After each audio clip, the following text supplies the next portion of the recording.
అసురుడు సృష్టించిన పంచమ తంత్రం,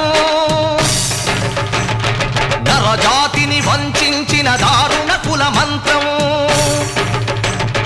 నరకబడిన శంభూకుని శిరం సాక్షిగా, తెగిపడిన ఏకలవ్య బొటన వేలు సాక్షిగా, ముంతల చీపురుల మన దీనగతం సాక్షిగా, ప్రశ్నించిన ప్రతి చోట మహారక్త క్షేత్రం అడగండో అరవండో, మీ గుండెల డప్పుగొట్టి నిలదీస్తూ అడగండో